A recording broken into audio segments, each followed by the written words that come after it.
Bener nggak sih, energi di dunia kita ini bakal habis? Yuk kita cari tahu bareng-bareng. Iya, bener banget. Pertanyaannya seserius ini.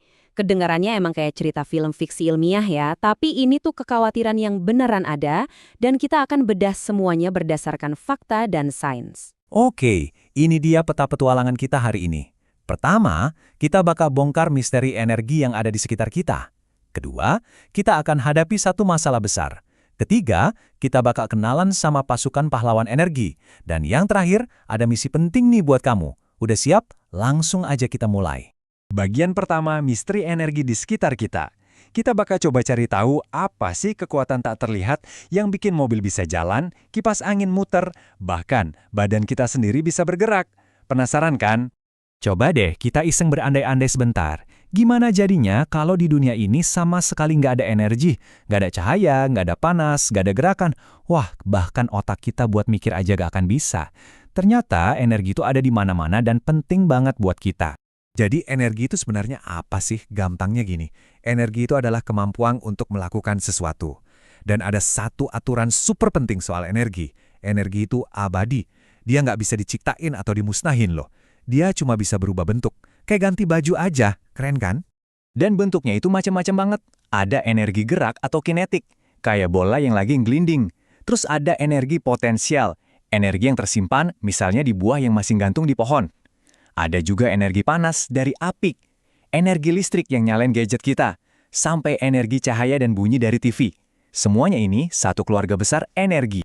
Nah, sekarang petualangan kita sampai di sebuah tantangan yang lumayan besar.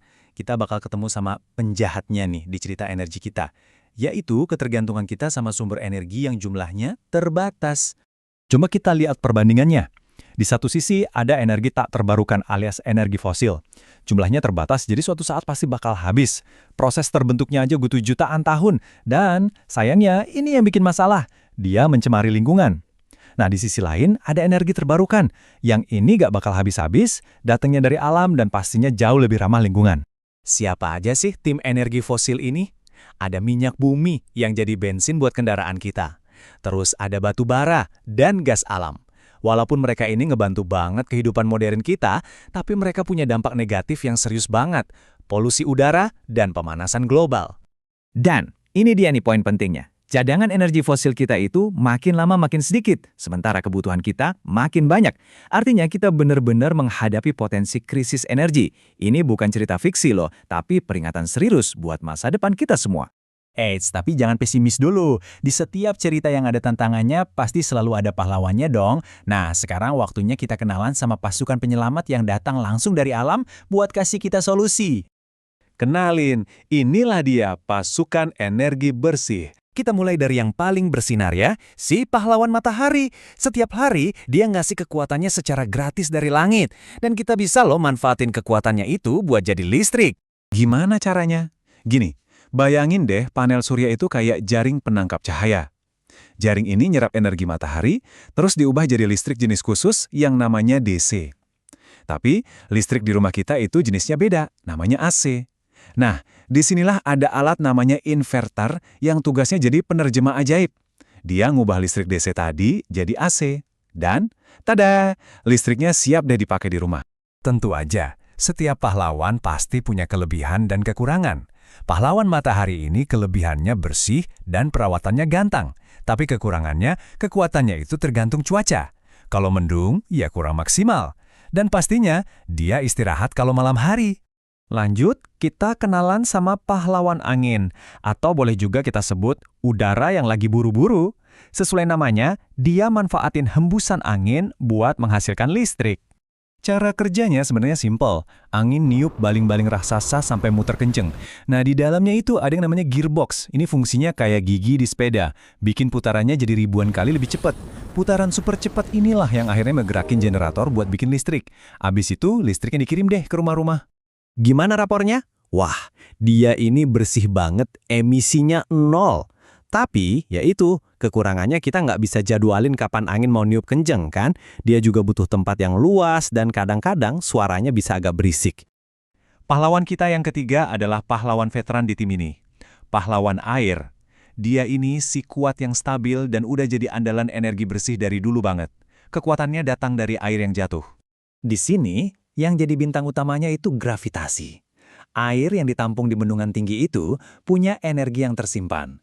Begitu airnya dialirkan ke bawah lewat pipa raksasa, alirannya super deras dan menghantam turbin. Bikin turbinnya muter kenceng, dan akhirnya generator pun menghasilkan listrik. Simple, tapi kuat banget. Walaupun pahlawan air ini jagoan banget soal stabilitas dan efisiensi, dia juga punya tantangan tersendiri. Biaya buat bangun bendungannya itu mahal banget di awal. Selain itu, pembangunannya bisa mengubah ekosistem sungai di sekitarnya. Dan tentu, kekuatannya juga bergantung sama musim dan curah hujan. Oke, pahlawan kita berikutnya kenalin. Geotermal alias panas bumi. Bayangin deh, kita manfaatin panas yang disimpan di perut bumi. Nah, ini dia kekuatan supernya yang paling utama. Matahari bisa aja tenggelam, angin bisa aja berhenti. Tapi panas di dalam bumi, itu non-stop, 24 jam sehari, 7 hari seminggu. Pahlawan yang satu ini nggak pernah libur. Caranya tuh sebenarnya jenius banget, kayak ngambil energi langsung dari jantungnya planet kita. Jadi gini, pertama, para insinyur ngebor sumur yang dalam banget bisa sampai beberapa kilometer buat nyampe ke sumber air panas atau uap di bawah sana. Terus, uap yang tekanannya tinggi itu bakal nyembur ke atas. Nah, uap kencang inilah yang dipakai buat muter turbin raksasa. Turbin yang muter ini ngegerakin generator, dan listrik pun tercipta. Bagian paling kerennya, uap yang udah dipakai nggak dibuang gitu aja. Didinginin lagi jadi air, terus dipompa lagi ke dalam bumi buat dipanasin lagi. Bener-bener kayak sistem daur ulang energi raksasa dari alam. Oke, pahlawan kita berikutnya datang dari lautan yang luas dan biru. Energi gelombang. Kekuatannya itu dari gerakan ombak yang nggak ada capeknya diubah jadi listrik. Keren banget kan perumpamaannya? Lautan itu kayak mesin raksasa yang gerak terus, non-stop, dan gratis. Kita cuma perlu cari cara pintar buat nangkep energi dari gerakan itu. Jadi, cara kerjanya gini. Ada alat-alat khusus di laut, kayak pelampung pinter gitu, yang naik di atas ombak. Gerakan naik turunnya yang konstan itu dipakai buat gerakin piston di dalam alatnya. Nah, gerakan mekanis ini yang kemudian muter generator, dan voila, listrik bersih tercipta di tengah laut. Listriknya terus dikirim ke darat lewat kabel bawah laut yang aman. Keren kan?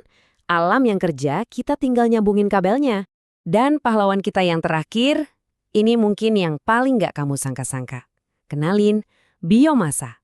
Ini tuh kayak seni mengubah sampah jadi harta karun, yaitu listrik. Coba lihat deh sumber-sumbernya. Gila kan? Dari sisa panen di sawah, sampah organik dari dapur kita, bahkan kotoran hewan ternak. Dengan teknologi biomasa, ini semua bukan lagi sampah. Ini tuh bahan bakar tersembunyi yang nunggu buat dipakai. Prosesnya tuh sebenarnya simpel tapi pinter banget. Jadi limbah organik ini dikumpulin, terus bisa dibakar buat bikin uap panas atau difermentasi buat ngasilin gas khusus yang namanya biogas. Nah, uap atau gas inilah yang dipakai buat muterin turbin dan jadi deh listrik. Ini namanya manajemen sampah yang udah naik kelas. Dan ini dia nih kalimat yang bikin kita mikir, wow, beneran? Iya, dengan teknologi biogas, kotoran sapi bener-bener bisa diubah jadi listrik buat nyalain TV di rumah kamu. Luar biasa kan? Tapi, dengerin deh, pertarungan buat masa depan energi ini bukan cuma tugasnya para ilmuwan atau pahlawan super tadi. Kamu juga punya peran penting. Kamu bisa banget jadi bagian dari solusinya. Jadi pertanyaannya sekarang buat kamu, apa kekuatan super yang bakal kamu pakai? Ingat, setiap tindakan kecil kalau dilakuin bareng-bareng bisa jadi kekuatan yang super gede. Nah, ini dia kekuatan super kamu yang bisa kamu pakai setiap hari. Gampang kok, matiin lampu, hemat air, kalau dekat ya jalan kaki aja. Setiap hal kecil ini kalau digabungin, wah kekuatannya dahsyat banget. Menghemat energi itu sama pentingnya loh kayak nemuin sumber energi baru. Jadi, kita balik lagi ke pertanyaan awal, tapi dengan sudut pandang baru. Pertanyaannya sekarang bukan lagi apakah energi bakal habis, tapi apa yang bakal kita lakuin supaya itu nggak terjadi. Jawabannya, masa depan energi kita ada di tangan kita semua. Jadi siap buat gabung di misi ini dan jadi pahlawan energi?